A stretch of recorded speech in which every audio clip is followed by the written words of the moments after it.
Hello, I'm Kathy Haigh, your state representative from the 35th Legislative District. I represent all of Mason County and parts of Thurston, Grace Harbor, and Kitsap counties. Thank you for tuning in to this week's legislative update. We're in the 7th week of the 60-day legislative session and nearing the point when all our time is focused on coming to agreement for our budget. As you've probably heard, both the House and the Senate have rolled out their budget proposals this week. For me, as chair of the Education Appropriations Committee, it was essential that we protected funding for K-12 and higher education as much as possible, and we did that to a large extent. Though basic education is protected and was therefore least impacted by budget cuts last year, higher education took a significant hit. Asking our colleges to take another double-digit cut this year would severely hinder our ability to keep up with demand for worker retraining and employer demand for skilled workers. That's why I was so pleased that our proposal preserved the state need grant that helps more than 74,000 low-income students go to college. We also restored $203 million in funding that was originally taken out when the governor released her first all-cuts budget proposal last December. In our K-12 system, the news is mixed. There are numerous non-basic education programs that we cut in our proposal, including the remaining funding for I-728, the Classroom Size Initiative.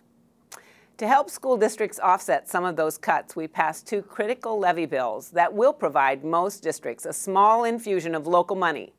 And we're proposing an additional $25 million in levy equalization for property-poor districts. Fortunately, the suspension of I-728 is only temporary, and when we come back to Olympia next year, the full funding will be back on the table. Moving forward, it's now time for members of the House to look at the House proposal and reach an agreement. We'll then have to reconcile the House proposal with the Senate proposal, which has several significant differences.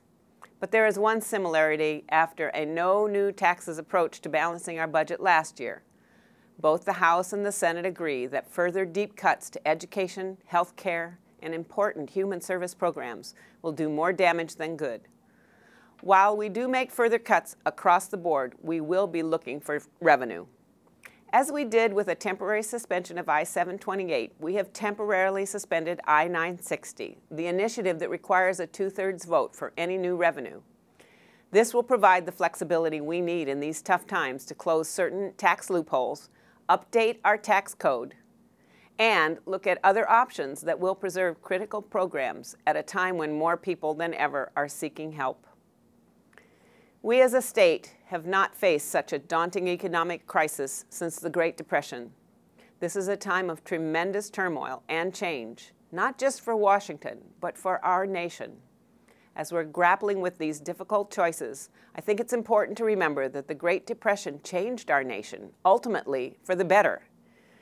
It was the catalyst for incredible investments in dams and roads, colleges and parks, things that have helped generations of families and workers and businesses thrive.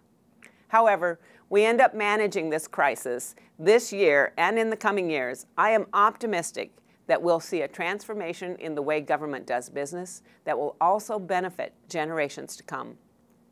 I also welcome your feedback and ideas. If you have questions or concerns, please give my office a call or drop me a note.